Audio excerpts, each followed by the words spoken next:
অচেনা নাম্বার থেকে একটি মেসেজ। তোমার বয়ফ্রেন্ড আজ তোমাকে গণধর্ষণ করতে যাচ্ছে, নিজেকে বাঁচাতে হলে বাড়ি থেকে বের হও না।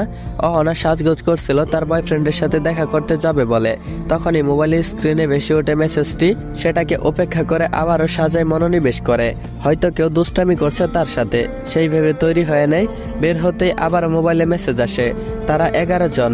গণধর্ষণ থেকে নিজেকে বাঁচাতে হলে সিদ্ধান্ত বদলাও, না হয় তোমার সম্মান নয়, কেবল তুমিও বেঁচে ফিরতে পারবে না। অহনার রাগ হয় সেই অচেনা লোকের উপর, যে কিনা ভয় দেখাচ্ছে।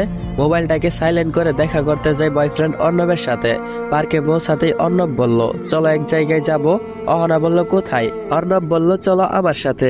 অহনা আর কথা না বাড়িয়ে অর্ণবের সাথে চলতে থাকে। পৌঁছে যায় নিজের এলাকা থেকে অনেকটি দূরে একটি জঙ্গলে। শুনশান নীরবতায় ভয় পায় অহনা। অর্ণবের শার্ট খামছে বলে, এ তুমি কোথায় নিয়ে এলে?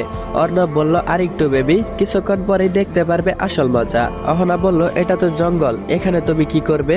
বড় কোনো সারপ্রাইজ আছে নাকি?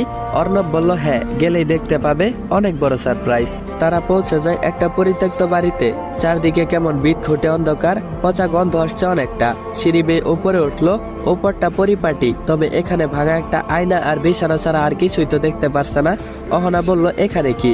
কিছুই তো নেই, আমরা এখানে কেন এলাম? আমার অনেক ভয় করছে অর্ণব, এখান থেকে চলো চলে যাই। অর্ণব বলল, একটু পর চমক দেখতে পারবে, সবর করো। দেখতে পেল একে একে 10 জন তরুণ প্রবেশ করলো রুমটাতে। অহনার আচমকা অচেনা নাম্বার থেকে মেসেজের কথা মনে পড়ল। সেও বলেছিল 11 জন লোক তাকে গণধর্ষণ করবে। বুকটা ধক করে কেঁপে উঠলো তার। অহনা বলল, অর্ণব, এরা কারা?